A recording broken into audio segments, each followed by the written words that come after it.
choice. Ratan Tata came over here, we gave him the land somewhere nearby Sanand because he chose it there. It shouldn't be, it can't be demand based. It must be within the bounds of your blueprint of the development. And if that kind of planned, strategic, systematic, synergic development is there, then only can be called development. Haphazard development cannot be called it so. So unless and until we have these kind of activities, perhaps we are leading to a disaster today, howsoever rosy the picture might be. Thank you.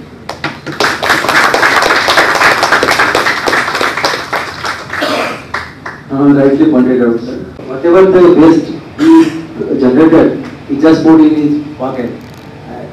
The moment he entered on any airport, just he take out all the generated waste on the airport, because in India we are not penalized, we are not giving any fine to such violators. These are the biggest criminals. Actually, civic sense, we are really very poor in that sense. We have to develop. We have to. Otherwise, our children will not be educated properly if it is not properly given them this type of education, what to do and what not to do. Everywhere this type of forum will come, discuss and go. Nothing. Second is, we believe in NIMBY, not in my backyard. Whatever the offerings and whatever it is, just go and throw into river. Nadima Padravi. Why? Because it's flowing to some other part. Not, it will not sing to me. This is the only thing that, only thing. Asti, just you throw into the river, river will take care of it. But it should not be like that. People must understand rivers are the most precious resources of the environment. We don't have any right to pollute. We don't have any right to pollute, and we are just throwing anything into rivers. And conscious. Does we have that conscience? If I pay any tax, in that case, I do anything.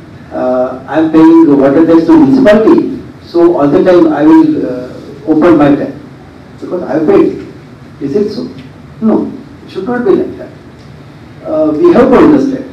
We have to understand what are the taxes we are paying. That is not for from our pockets, and it is not our right. Before go for the right, we have to understand what are our duties. We have made many action plans. We are doing very awareness program among the industries, people since many years. Take a small example. Biomedical waste rules comes in 1998. So today it is 2030, almost 15 years past. These rules followed by doctors. We can say like engineers, they are highly educated, highest, okay, and still we are lacking in that part. Why? Because they are not willing to do all the activities as per the rules. So, more the educated people, more the violators. And this is seen everywhere. So, charity begins at home. So, let us take all. So, from today or after this session, we will try to follow all the rules and regulations, and first of all, we try to develop civic sense. For this SEZ and all this, I think many of our friends are aware that CPCB and MOEF framed this environmental impact assessment and this EIA notification that. So any SEZ comes before that public hearing and all this documentation is required, and after the consultation with the people. But it should be like that. Tata comes and he requires that it should be like that. Before the giving land to any industries, any SEZs or the people, consultation must be there. It is required.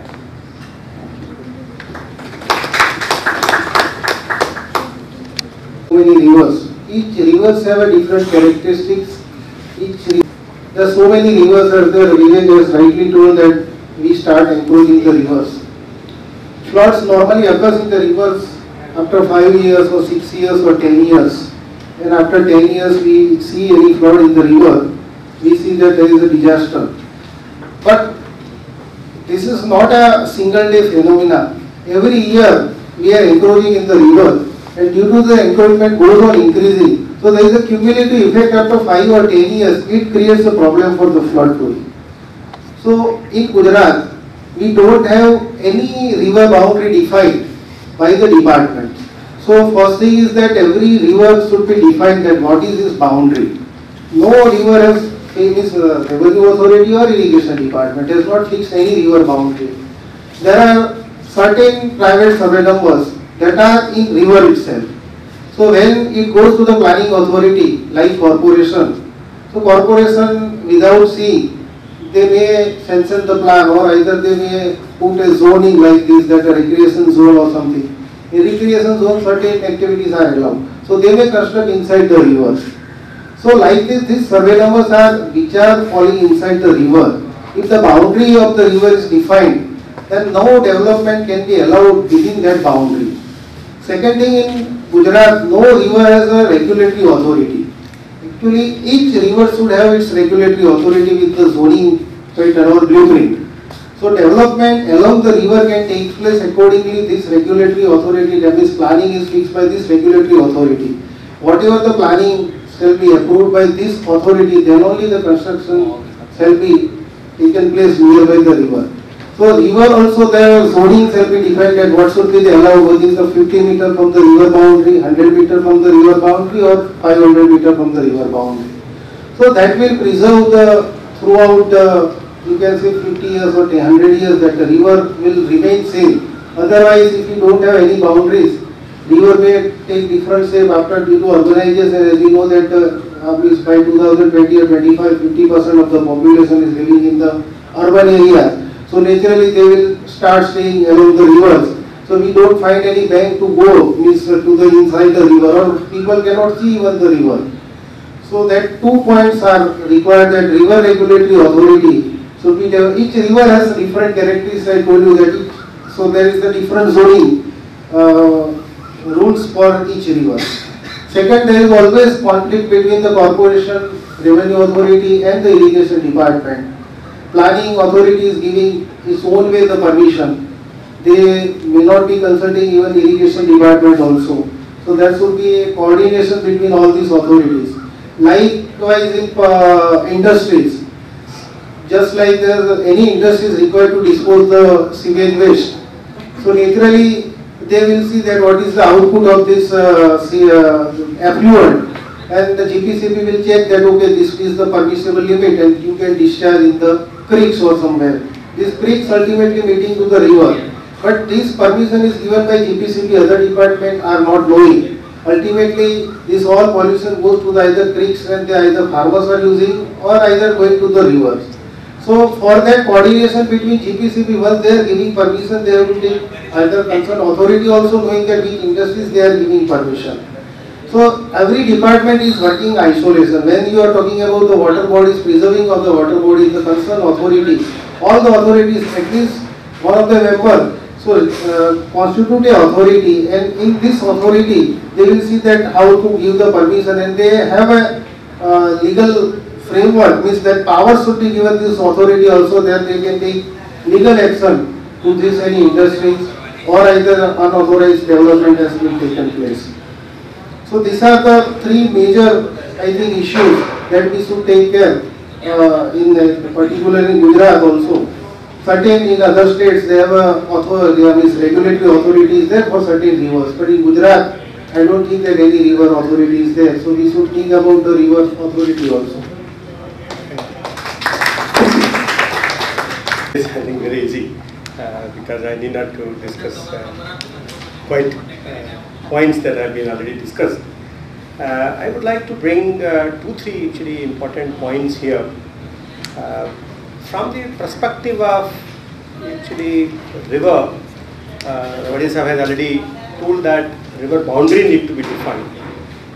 my opinion goes a little bit further and says that why don't we define the carrying capacity of each river at a regular interval.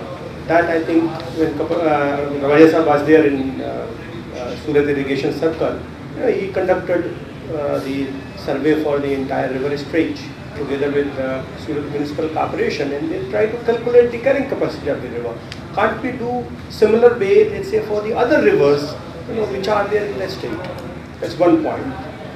Now, linked to this carrying capacity is also, we can say that water use plan.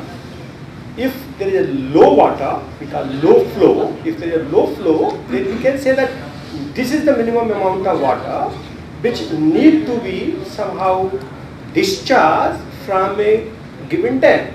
Let's say we talk about Kakra Power Beer. So we know that what is the capacity at Kakra Power Beer and how we can regulate. Or let's say we are regulating the Ukai dam. So how shall we regulate, and what is the minimum flow which is required somewhere in the, let's say, Tapi river, so that the river is also alive. So probably I think we need to discuss, or rather inquire about that issue too. In addition to the release and also so-called low flow, I will also go a little bit further, because what happens that low flow influences large public, doesn't influence large public. What influences large public is probably the high flow, or we call maximum flow. So why don't we have some sort of a plan, either in terms of a flood plan or in terms of a evacuation plan for major cities or major, let's say, regions which are situated all along the given river. Second point which I wanted to bring here is regarding data collection. There have been made, I think, fantastic efforts by the so-called our irrigation department to set up a separate data collection network for surface water, for groundwater, and also create an entity, say, which is known as a State Water Data Center. Now, when we have this entity, State Water Data Center, I think there is need to recognize the importance of this data collection process. And I think it is as important as constructing a dam somewhere. Because in absence of data, I don't think how we will be able to carry out the statistical analysis, either on flood frequency or on many parameters. We have area discharge curve, so many things they are there. So I think, in my opinion, it is very important that the efforts which government of Gujarat is making or has been making, I think they should be continued in terms of data collection. And of course, data collection not only sometime for water quantity, but also water quality. Because if we see current status of water quality in major rivers in Gujarat, it is termed quality C. And quality C, I have been looking into actually the Atlas of Germany to find out that what is their water quality in the rivers. I found only 2 rivers which are having quality V.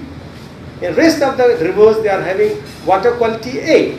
And water quality A refers here that you can jump anytime in the river, you can drink water, you can swim, you can do whatever you like. So rivers are also as a function, they are not just there because they have to be there, and we need not to treat them, I think, as a channel or as a dumping grounds or as a wastewater distribution systems, but we have